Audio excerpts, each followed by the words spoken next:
Alhamdulillah hamdan katsiran tayyiban mubarakan fi kama yuhibbu rabbuna wa yarda. Asyhadu an la ilaha illallah wahdahu la syarika lah wa asyhadu anna Muhammadan abduhu wa rasuluhu sallallahu alaihi wasallam.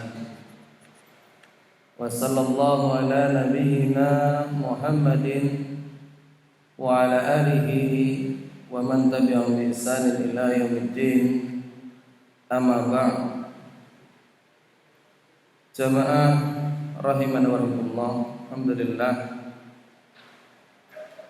Tidak lupa marilah kita panjatkan rasa syukur kepada Allah Subhanahu wa taala yang telah memberikan kepada kita berbagai macam bentuk kenikmatan, baik nikmat sehat, nikmat sempat, nikmat Islam, nikmat iman, dan juga nikmat sunnah. Ini adalah sebuah nikmat yang tidak diberikan kepada semua orang.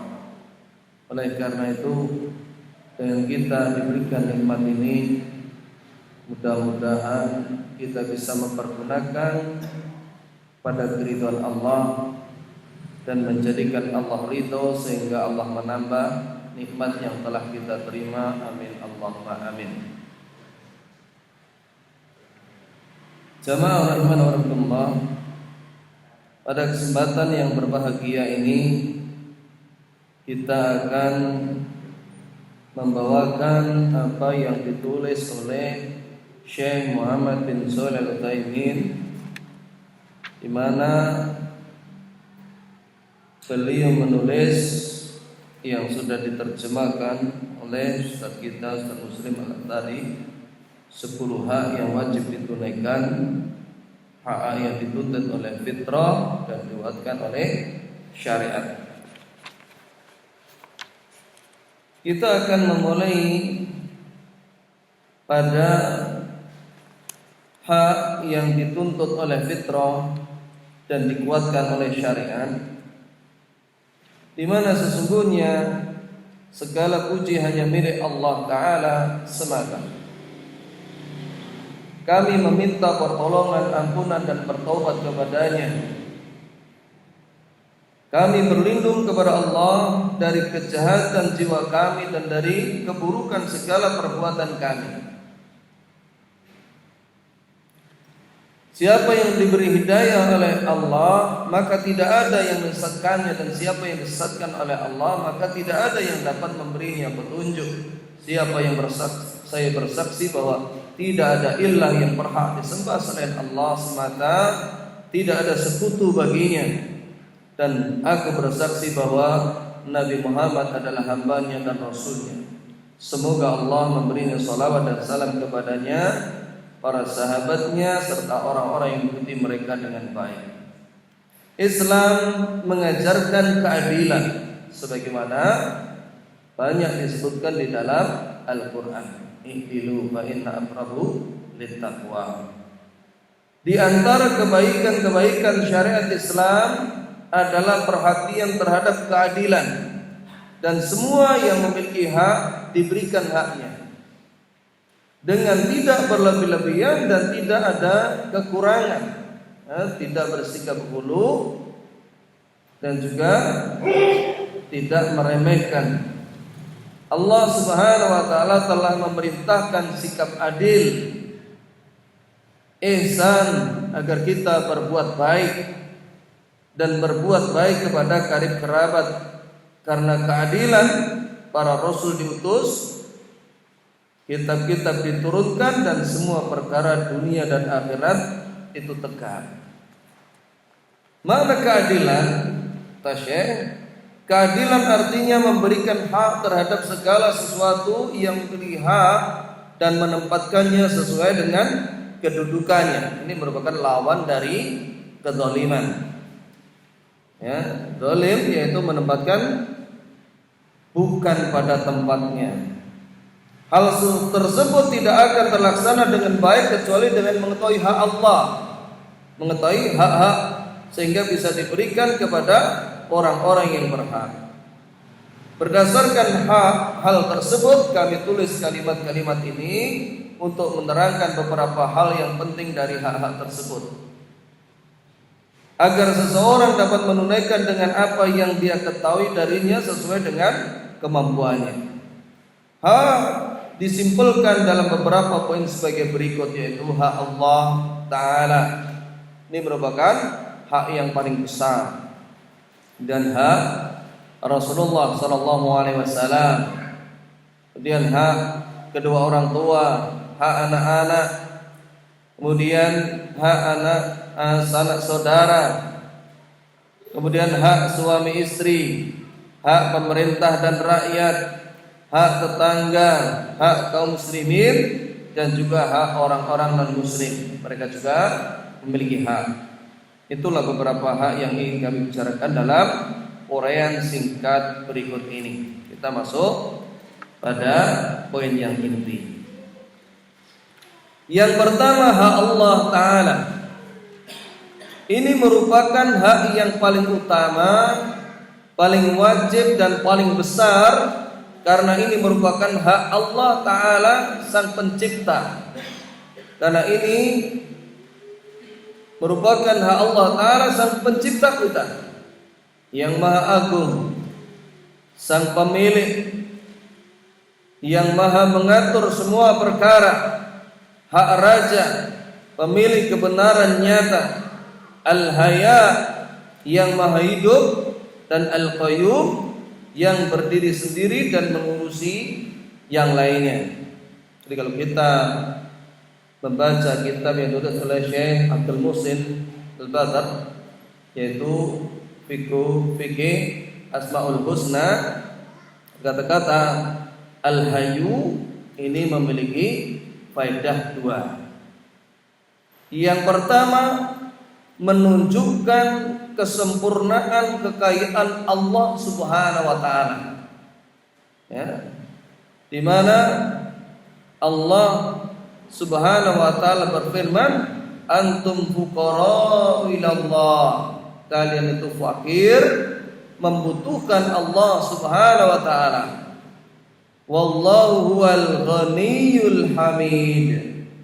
Sedangkan Allah Subhanahu wa Ta'ala itu Maha kaya dan juga Maha terpuji. Ini disebutkan dalam surat Fatir 35 ayat 15. Jadi kalau seseorang membaca Al-Hayyu, itu yang pertama memiliki faedah kesempurnaan Allah terhadap kekayaan yang dimiliki, kekayaan Allah yang maha sempurna. Ini. Yang kedua, kesempurnaan kekuasaan pengaturan Allah terhadap makhluk. Jadi Allah maha sempurna bagaimana mengatur seluruh makhluknya. Ya, mungkin seseorang akan punya hajat, tamu yang diundang itu 3.000 orang umpamanya, maka mungkin persiapan itu 1 bulan. Itu pun masih tercecer ke sana kemari, di sana di sini. Akan tetapi Allah Subhanahu wa Ta'ala, subhanallah, berapa miliar makhluk yang ada di muka bumi, semua Allah cukupi, semua Allah beri rezeki, dan Allah tidak merasa berat untuk memberikan semua itu. Dan itu setiap hari, setiap saat, menunjukkan tentang kesempurnaan Allah Subhanahu wa Ta'ala. Dan juga Al-Qayyum, yang berdiri sendiri dan mengurusi yang lainnya, yang dengannya langit dan bumi bisa tegak. Dia menciptakan segala sesuatu dan mengaturnya dengan penuh kecermatan, dengan hikmah yang sempurna. Al-Qayyum. Oleh karena itu, sifat Allah Al-Hayyu ini merupakan menaungi semua sifat-sifat Allah yang lain. Ya, jadi kalau Al-Hayyu ini menaungi semua sifat Allah yang lain. Adapun Al-Qayyum ini menaungi semua perbuatan-perbuatan Allah Subhanahu wa taala sebagaimana disebutkan oleh Ibnu Qayyim. Hak Allah yang telah menciptakanmu dari tidak ada dan kau tidak pernah disebut sebelumnya. Ini harus kita akui. Kita bukan siapa-siapa. Kita dulunya tidak ada, tidak disebut-sebut. Kemudian Allah adakan. Hak Allah telah merawatmu dengan segala nikmat yang kau di perut ibumu di dalam 3 kegelapan. Ya, 3 kegelapan dijelaskan para ulama, yaitu ketika seseorang di perut ibunya. Saat tidak ada orang yang dapat menyampaikan makanan dan semua kebutuhan untuk pertumbuhan dan kehidupanmu, tak ada yang bisa turut campur di dalam memberikan kemaslahatan. Dia telah membantumu, dialah yang melancarkan air susu ibu untukmu dan memberimu petunjuk 2 jalan. Ya, wahdainahu najdain. Dia menyediakan kedua orang tua yang memiliki kasih sayang kepadamu, yaitu ibu kita. Dan nanti penjelasan lebih detail yaitu pada hak yang ketiga. Dia telah membantumu dan menyiapkanmu, membantumu dengan berbagai nikmat pemberian, akal dan pemahaman, dan menyiapkan untuk menerima dan memanfaatkan nikmat-nikmat itu. Jadi di antara kemurahan Allah Subhanahu wa taala kepada kita, kita dulu di perut ibu kita tidak mengetahui apa fungsinya penglihatan kita, apa fungsinya pendengaran kita, apa fungsinya hati kita, tangan kita, kaki kita, dan lain sebagainya. Tapi semuanya ini Allah siapkan, Allah berikan dengan cuma-cuma kepada kita. Lagi Allah Subhanahu wa taala berfirman, wallahu akhrajakum min butuni ummahatikum la ta'lamuna syai'a wa ja'ala lakumus sam'a wal absara wal af'idah la'allakum tashkurun. Allah telah mengeluarkan kamu dari perut ibumu dalam keadaan tidak mengetahui sesuatu apapun. Kita belum tahu apapun, dalam keadaan lemah. Ya. Kemudian dan Dia menciptakan untuk kamu pendengaran, penglihatan, dan hati, akal, agar kamu bersyukur. Sebutkan dalam surat An-Nahl 16 ayat 78. Semua Allah siapkan dan kita tidak suruh membayar. Pertanyaannya, seandainya ada sesuatu yang aus, yang perlu diganti atau mengalami kerusakan, berapa nilai yang harus kita keluarkan untuk membeli itu semua? Tentu apa yang kita miliki tidak akan mencukupi. Apa yang kita banting tulang setiap hari, mungkin juga ada yang malam itu tidak akan mampu untuk membayar apa yang Allah berikan kepada kita. Ini jamaah rahimana wa rahimakumullah, Allah di dalam firman-Nya memiliki hikmah yang luar biasa, yang secara penelitian mencocoki apa yang kita saksikan, apa yang kita baca. Contohnya, Allah jadikan kepada kita pendengaran. Anak yang terlahir, beberapa kemudian yang pertama dia akan kenali apa dulu? Suara. Suara yang paling dekat, suara ibunya. As-sam'a, pendengaran. yang lebih dulu berfungsi. Kemudian setelah pendengaran, beberapa hari kemudian bisa melihat. Wal absar, kemudian penglihatan. Dan setelah dia beranjak mulai bisa berpikir, tahu, maka akan berfungsilah hati atau pikiran. Subhanallah. Bagaimana Allah menciptakan diri kita. Jika Allah menghentikan karunia-Nya sekejap mata saja, niscaya kita akan binasa. Jika Allah menghalangi rahmat-Nya sesaat saja, niscaya kita tidak akan hidup. Dari tali pusat yang menghubungkan ke anak, kemudian ini ada penyakit atau virus yang menjadikan terputus asupan tersebut, tentu akan menjadikan binasa. Jika demikian karunia dan rahmat Allah kepada kita, maka haknya yang menjadikan kewajiban kita adalah hak yang paling besar. Karena berkaitan dengan hak yang menciptakanmu dan memberimu sarana kehidupan.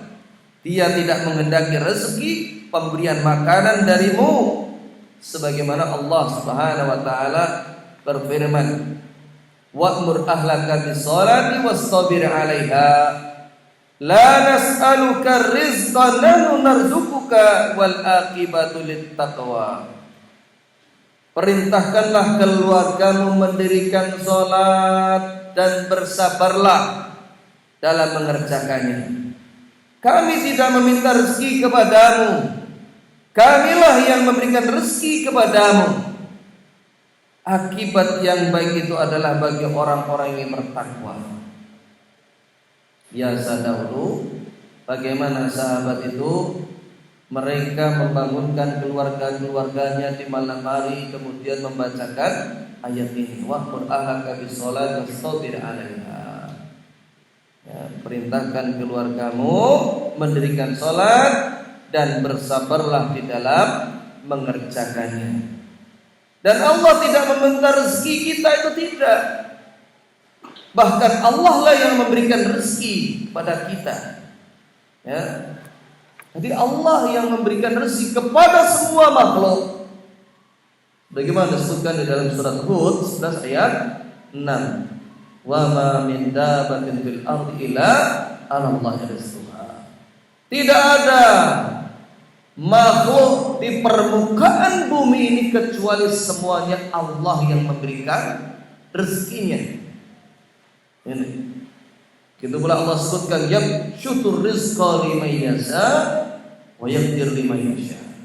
Allah meluaskan rezeki siapa yang Allah kehendaki dan menyempitkan siapa yang Allah kehendaki. Wallahu khairur raziqin, dan Allah itu sebaik-baik pemberi rezeki. Jadi selain dari Allah tidak ada yang bisa memberikan rezeki, tidak mampu untuk mendatangkan rezeki. Dia hanya menghendaki satu dari kita, itu pun kebaikannya kembali kepada kita, yaitu agar kita beribadah kepadanya semata dan tidak menyekutukannya dengan sesuatu apapun. Karena itu Allah Subhanahu wa taala berfirman, ya ayyuhan nasu ubudu rabbakumul ladzi khalaqakum walladzina min qablikum la'allakum tattaqun. Wahai manusia, sembahlah Tuhanmu yang telah menciptakanmu sebagaimana orang-orang sebelummu agar kalian bertakwa. Ya. Allah kemudian berhujjah, alladzi ja'ala lakumul, kemudian Allah yang telah menjadikan bagi kamu itu bumi yang luas, langit yang tinggi, dan menurunkan hujan dari langit. Dengan itu Allah tumbuhkan rezeki bagi kita. Fala taj'alu lillahi niddan, fala taj'alu lillahi andada wa antum ta'lamun. Janganlah kamu menjadikan Allah tandingan sementara kamu itu mengetahui Allah lah pemberi segala sesuatu tersebut. Allah Subhanahu wa taala berfirman, "Wa ma khalaqtul jinna wal insa illa liya'budun." Aku tidak menciptakan jin dan manusia kecuali agar beribadah kepadaku. Ini tujuan kita hidup di dunia ini. Ma uridu minhum min rizqin wa ma uridu ayutimun. Aku tidak menghendaki rezeki sedikit pun dari mereka, dan aku tidak menghendaki agar mereka memberiku makan, kata Allah Subhanahu wa taala. Innallaha war-razzaq dzul quwwatil matin. Sesungguhnya Allah dialah pemberi rezeki yang mempunyai kekuatan lagi sangat kokoh. Ini Allah Subhanahu wa taala yang disebutkan dalam surat Al-Dzariyat 51, 56 sampai 58. Hari sini kita bisa berpikir jamaah, seandainya seseorang bekerja puluhan tahun, kemudian hasil kerja itu untuk membeli apa yang Allah berikan kepada kita, maka itu tidak akan terbayar. Tidak akan terbayar. Berapa nilai mata, berapa nilai hidung kita, berapa nilai lisan, gigi, pendengaran, jantung kita, ginjal kita. Ini tidak asing. Nilainya miliaran. Miliaran. Bahkan lebih dari itu. Belum lagi kaki-kaki kita, tangan kita, dan lain sebagainya. Apa yang seseorang menderita kehilangan satu saja organ, maka dia harus rela mengeluarkan sekian ratus juta, bahkan miliar, seperti ginjal bapaknya. Tapi dengan semua itu, Allah tidak meminta kita untuk membayar, tidak meminta bagian dari hasil kerja kita. Allah hanya memerintahkan agar kita tidak menjadikan tandingan bagi Allah Subhanahu wa ta'ala, karena Allah lah yang memberikan semua itu. Sering kita memberikan analogi, ini baru manusia. Kita memiliki anak, dari kecil dia dalam perut ibunya, rasanya berat, ya, berat. Akan tetapi itulah amanah. Kemudian setelah 9 bulan sekian lahir. Apakah orang tua terus istirahat? Tidak. Setelah itu dia sekolahkan. Kemudian dari sekolah TK, SD, SMP, SMA, kuliah. Setelah mendapatkan hasil, maka anak ini tidak ingat jasa orang tuanya. Justru dia kenal kepada orang tua yang lain, dia berbuat baik kepada orang lain tersebut. Kira-kira perasaan orang tua itu bagaimana? Kecewa, marah, sedih. Ini baru manusia. Bagaimana Allah yang mencukupi seluruh kenikmatan yang kita rasakan? Ya, dan ini Allah sebutkan sendiri, wa in ta'uddu nikmatallahi la tuhsuha. Jika kamu menghitung nikmat Allah, kamu tidak akan sanggup menghitungnya. Air ini ya yang di sumur-sumur kita terhitung murah karena melimpah, jamaah. Seandainya Allah persulit, seandainya Allah sedikitkan, tentulah akan menjadi barang rebutan dan memiliki nilai yang mahal. Ini baru satu nikmat, belum oksigen yang kita hirup. Berapa kalau dirupiahkan setiap sehari semalam, 1 minggu, sebulan, setahun, dan lain sebagainya. Tidak akan bisa menghitung nikmat Allah Subhanahu wa taala tersebut. Dia menghendaki agar kita menjadi hambanya dengan semua makna penghambaan. Sebagaimana Dia adalah Tuhan kita dengan semua makna ketuhanan, yaitu menjadi seorang hamba yang merendahkan diri dan tunduk kepadanya, mengerjakan perintahnya, menjauhi larangannya, dan membenarkan berita-beritanya.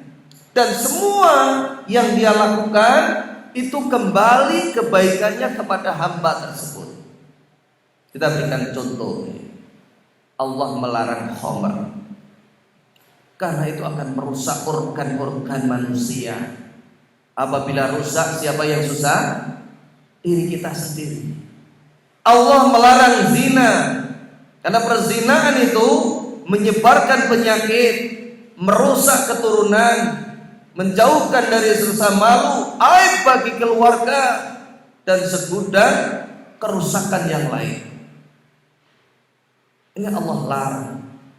Timbulnya berbagai macam permusuhan. Begitu pula Allah melarang riba. Apakah Allah kejam? Tidak. Bahkan Allah itu sangat cinta kepada kita.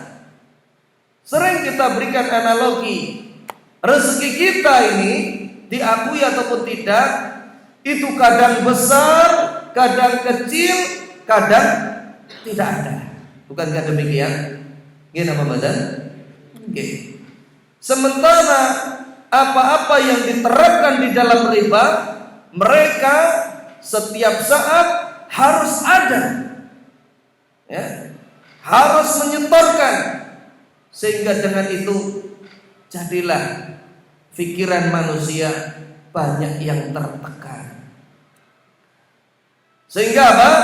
Sehingga menjadikan kehidupannya susah, tertekan, bahkan tidak sedikit yang akhirnya jatuh ke dalam sakit dan membawa kepada kematiannya. Ini saya tidak nakut-nakuti loh. Belum beten-beten itu. Nah, itu memang fakta seperti itu. Allah itu melarang riba itu untuk menjadikan kita itu hamba yang merdeka, hamba yang bahagia, hamba yang terbebas dari tekanan-tekanan. Begitu pula Allah melarang kesyirikan, bukan tanpa alasan. Karena manusia itu memiliki akal. Manusia bisa berpikir jernih. Ketika seseorang itu menjerumuskan dirinya ke dalam kesyirikan, itu menghinakan dirinya kepada sesuatu yang lebih rendah dari derajat kemanusiaan. Ya, kamu boleh dibahasakan ketika seseorang itu, ya, membuat patung, kemudian dia sembah sendiri, ataupun batu, ataupun kayu dan sebagainya, kemudian dia sembah sendiri. Kalau dia berpikir dengan akal sehat, ini tak ubahnya seperti orang yang majnun. Loh kok bisa? Lah karena dia punya akal di mana hal ini sama sekali la yadurhum wa la yanfa'uhum. Tidak bisa mendatangkan madarat, juga tidak bisa mendatangkan manfaat. Bagaimana dia taati, bagaimana dia sembah, bahkan apapun yang mengganggu tidak bisa menghilangkan. Ini jamaah rahimakumullah. Allah ingin memuliakan kita. Kemudian sesungguhnya engkau melihat nikmat-nikmatnya yang banyak dan terus menerus kepadamu. Tidakkah engkau malu membalas segala nikmat tersebut dengan kekufuran? Bagaimana kita saksikan orang-orang umum. Mereka merasakan nikmat-nikmat Allah tersebut, tetapi mereka tidak pernah berpikir siapakah yang memberi, apa yang harus dilakukan untuk membalas nikmat ini. Mereka hanya merasakan nikmat-nikmat seperti itu. Ya. Jangan sangka Allah itu lupa, lalai dari orang-orang zalim. Wala tahsabannallaha, jangan kau menyangka Allah itu lalai, ghafilan amma ya'malud zalimun, terhadap perbuatan orang-orang yang zalim itu. Ya. Innama yu'akhiruhum liyaumin, hanyalah Allah mengakhirkan mereka itu hingga pada saatnya nanti mata-mata itu terbelalak melihat siksaan tersebut. Allah sebutkan di dalam surat Ibrahim, ya, surat 14 ayat 42. Sesungguhnya engkau melihat nikmat-nikmat yang banyak dan terus-menerus kepadamu, tidakkah kau malu membalas segala nikmat tersebut dengan kekufuran? Ada orang yang membalas dengan kekufuran, ada orang yang membalas dengan kefasikan. Ini, seandainya kau berhutang budi kepada seseorang, niscaya engkau enggan untuk menentangnya dan menyelisihinya. Maka bagaimana halnya dengan Rabb kita, yang segala kebaikan yang ada padamu adalah dari karunia-Nya, dan semua keburukan yang kau selamat darinya, maka itu dari kasih sayang-Nya. Kita tidak bisa membayangkan, ya, seandainya Allah cabut saja satu nikmat dari kita yang kita terima, maka kita tidak akan lagi dikenal, tidak akan didekati orang akan menjauh. Contohnya apa? Allah geser sedikit urat yang ada di otak seseorang, sehingga melihat anjing, lihat kambing, lihat tembok, dia tertawa sendiri. Kira-kira masih dikerumuni orang, bukan? Tidak. Mudah sekali. Allah menjadikan kita itu, ya, umpamanya itu akan sengsara, itu sangat mudah. Oleh karena itu hendaknya kita menyadari Allah itu betul-betul memberikan nikmatnya yang luar biasa kepada kita.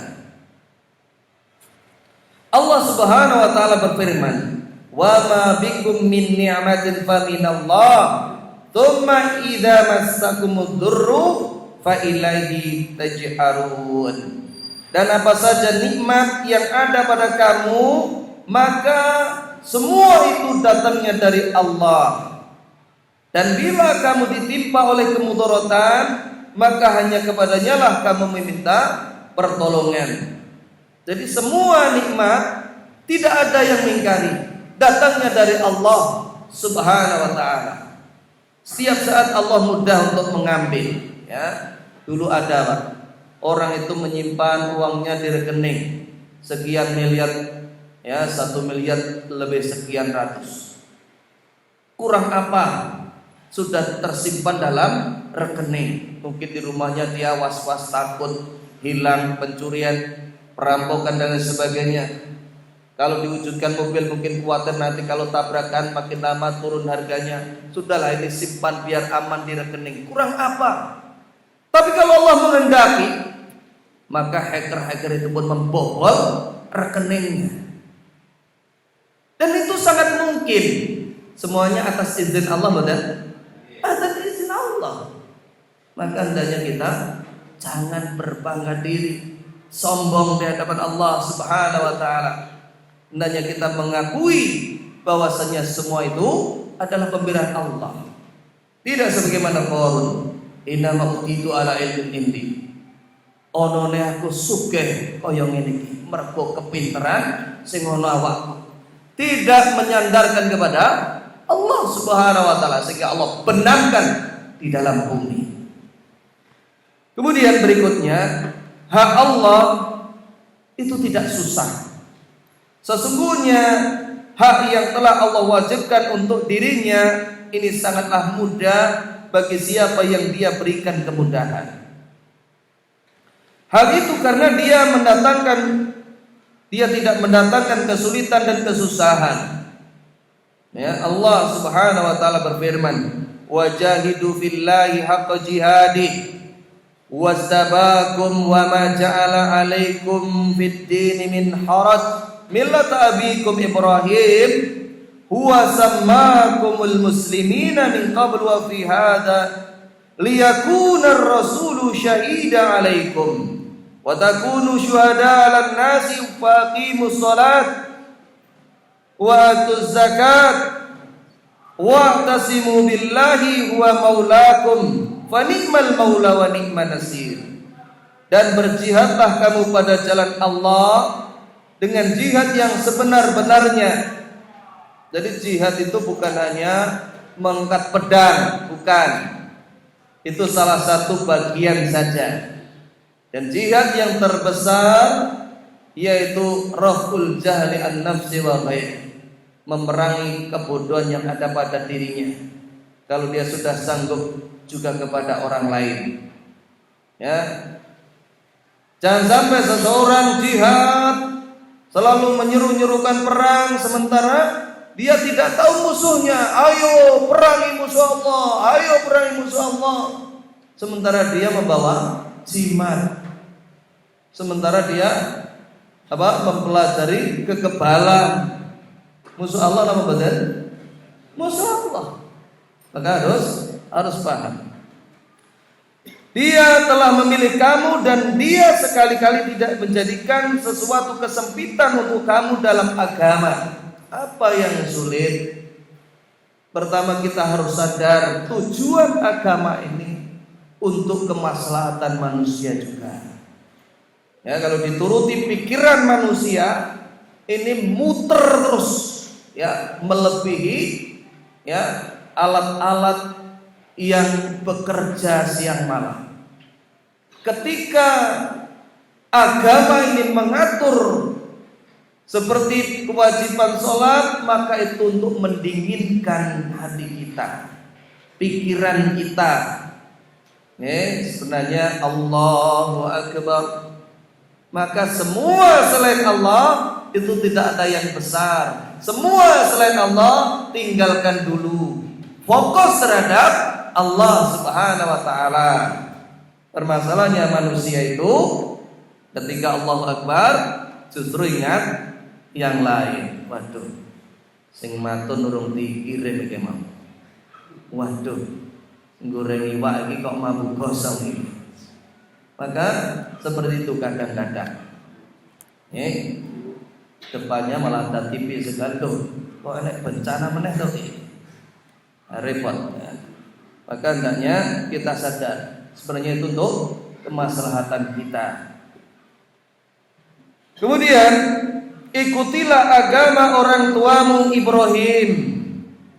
Dialah Allah telah menamai kamu sekalian orang-orang muslim dari dulu. Ini sebagaimana disebutkan dalam surah Al-Baqarah, wa wasa Ibrahim banihi wa Yaqub ya bunayya ya wahai anakku innallaha astafa lakumuddin fala tamutunna wa antum muslimun. Dan begitu pula dalam Al-Quran ini supaya Rasul itu menjadi saksi atas kamu sekalian dan kamu sekalian menjadi saksi atas segenap manusia. Itulah umat Nabi Muhammad SAW nanti akan menjadi saksi pada umat-umat yang lain. Maka dirikanlah sholat, tunaikanlah zakat, dan berpeganglah kamu kepada tali Allah.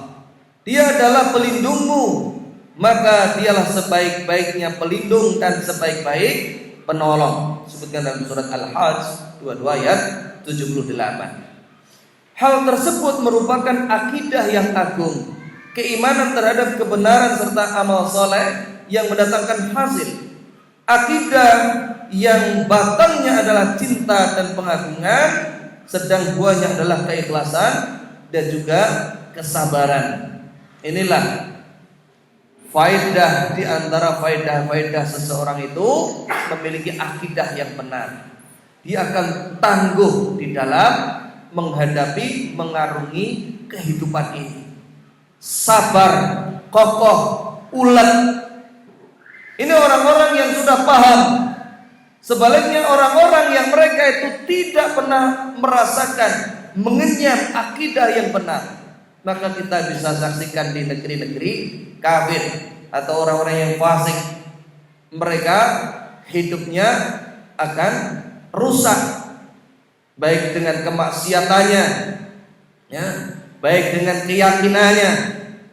Apa yang dia capai ternyata gagal. Padahal setelah sekian lama dia berjuang, maka akhirnya pun dia menganggap hidup ini tidak ada gunanya lagi. Akhirnya pun bunuh diri. Sebagian tempat menganggap bunuh diri itu merupakan kehormatan. Waliyadzubillah. Ya. Itu sebenarnya sebagai bekal untuk mengarungi kehidupan. Buahnya adalah keikhlasan dan kesabaran.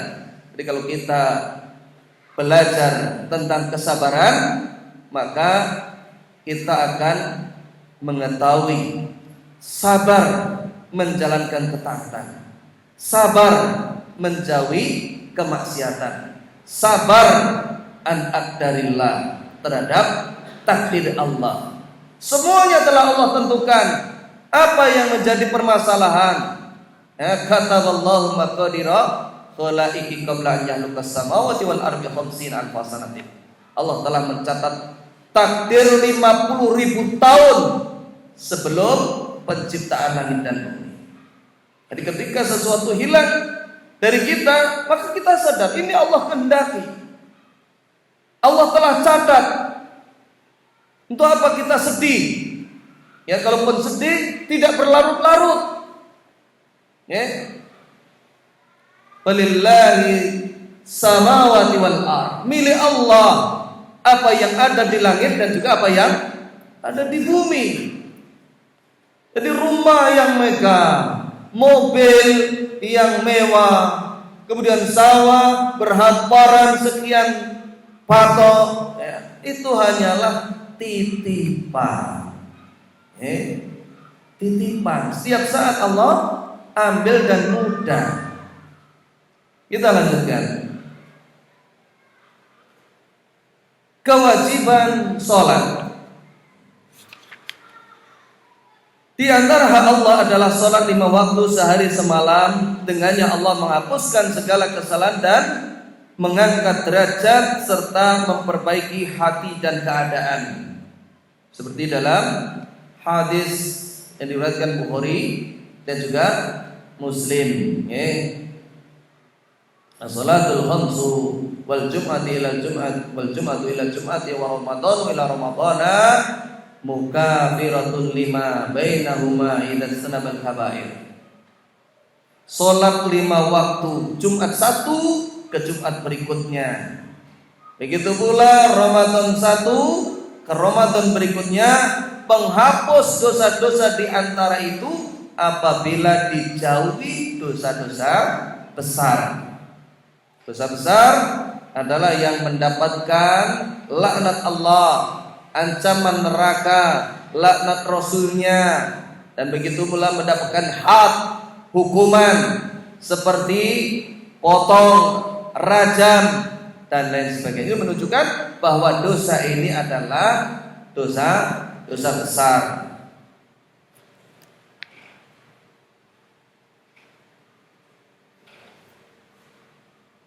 Kemudian seorang hamba dapat melakukan sesuai dengan kemampuannya. Allah Ta'ala berfirman, fattaqullaha mastata'tum. Maka bertakwalah kepada Allah semampu kalian. Dalam surat Taghabun 4 ayat 16. Jika kita mampu berdiri, maka kita sholat berdiri. Kalau tidak mampu, maka dengan duduk. Kalau tidak mampu lagi, boleh dengan berbaring. Ya, dengan berbaring tidak bisa menggerakkan tangan, dia bisa dengan isyarat. Lah kalau tidak bisa dengan isyarat, baru disolatkan. Lah ya wis iso kedhet wis ra kuat pripun. Disolatke. Rasulullah sallallahu alaihi wasallam juga bersabda kepada Imran bin Husain saat dia sakit, "Sholli qa'iman fa in lam tastati' fa qa'idan, fa in lam tastati' fa 'ala janbin." Salatlah dengan berdiri. Jika tidak mampu maka denganlah duduk. Jika tidak mampu, salatlah dengan berbaring. Hadis riwayat Bukhari. Ya. Kemudian zakat.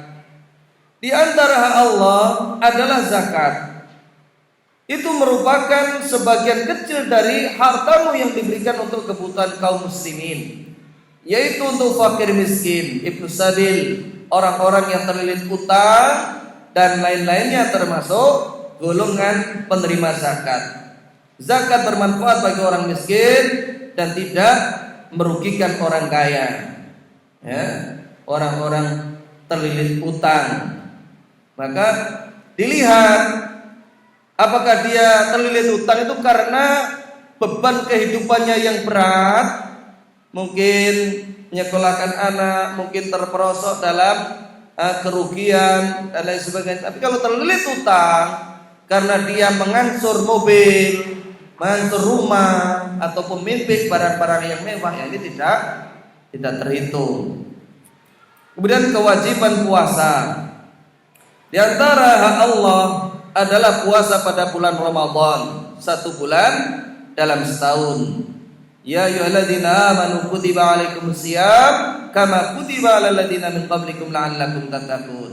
Wahai orang-orang yang beriman, diwajibkan atas kalian itu berpuasa sebagaimana diwajibkan orang-orang sebelum kalian agar kalian bertakwa. Ayyaman ma'dudah.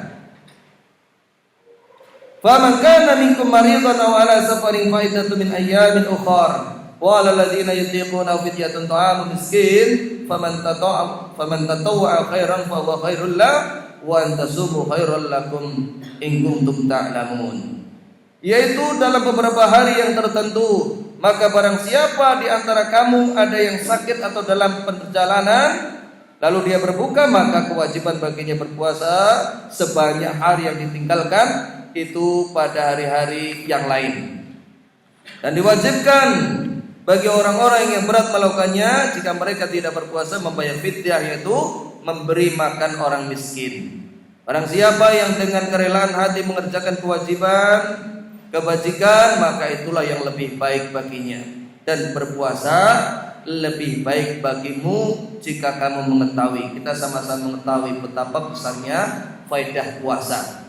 Itu akan membersihkan toksin-toksin yang ada dalam tubuh kita. Nanti kalau nggak percaya silakan tanya Pak Dokter, Pak Dokter Reza.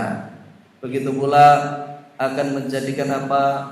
Jernih pikiran kita, akan menjadikan rasa sosial kita itu tinggi. Begitu pula akan memberikan banyak sekali manfaat, melatih kesabaran, kejujuran dan lain sebagainya. Ini kalau mesin ini merupakan perbaikan total, ya, seperti itulah kalau saya ingin menggambarkan. Kemudian terakhir, kewajiban haji. Di antara hak Allah adalah haji ke Baitullah Al-Haram sekali dalam seumur hidup bagi yang mampu. Ini statota ilaihi sabilan. Demikianlah pokok-pokok hak Allah. Adapun selainnya diwajibkan berdasarkan tuntutan keadaan, seperti jihad fisabilillah, ya, atau karena adanya sebab yang mewajibkan perbuatan tersebut sebagai penolong orang yang didolimi, ya, unsur ahaka ad-dhalim wal madlum, tolonglah saudaramu yang mendolimi dan yang didolimi, kita hentikan. Perhatikanlah wahai saudaraku, hak Allah yang mudah dilaksanakan dan mendatangkan banyak pahala. Jika engkau melaksanakannya, niscaya engkau akan menjadi orang yang bahagia di dunia dan di akhirat. Ya, engkau akan selamat dari api neraka dan akan masuk surga. Dengan Allah Subhanahu wa taala berfirman, "Kullu nafsin dha'iqatul maut wa innama tuwaffawna ujurakum yaumal qiyamah. Faman zuziya 'anil nari wa udkhilal jannah faqad faz wa mal hayatud dunya illa mata'ul ghurur." Tiap-tiap yang berjiwa akan merasakan mati. Dan sesungguhnya pada hari kiamat sajalah disempurnakan pahalamu. Barang siapa dijauhkan dari neraka dan dimasukkan ke dalam surga, maka sungguh ia telah beruntung. Kehidupan dunia itu tidak lain hanyalah kesenangan yang memperdayakan. Disebutkan dalam surah Al-Imran 3 ayat 105. Ini antum bisa jadikan renungan.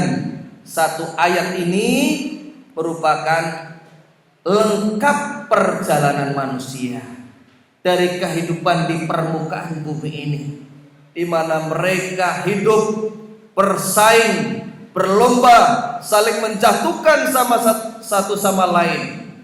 Akhirnya pun mereka meninggal. Mau tidak mau, suka tidak suka, apa yang dia kumpulkan, apa yang ingin diraih, apa yang dia cintai, semua ditinggalkan, mau tidak mau. Kemudian dia selamat dari neraka ataupun tidak, semua balasan-balasan itu akan dipenuhi nanti di akhirat. Dan barang siapa yang selamat dari neraka, itulah hakikat kesuksesan itu. Tidak sebagaimana ungkapan banyak orang kesuksesan adalah di dunia ini. Ini bukan. Kesuksesan itu hakikatnya adalah selamat dari neraka. Yang terakhir Allah menyebutkan berapa banyak penghalang-penghalang orang-orang tersebut untuk bisa selamat dari neraka, yaitu kehidupan dunia. Oleh karena itu Allah sebutkan kehidupan dunia itu tidak lain hanyalah kesenangan yang memperdayakan. Inilah yang kita sampaikan pada pagi ini. Mudah-mudahan bisa kita pahami, kita menunaikan hak Allah dengan sebaik-baiknya, menjadikan kita selamat fid dunya wal akhirah. Amin Allahumma amin. Inilah mungkin ada pertanyaan dari apa yang saya sampaikan, baik yang terkait materi ataupun yang lainnya. Kalau bisa saya jawab, saya jawab. Kalau tidak bisa, bisa ditanyakan kepada yang lain. Saya persilakan, monggo.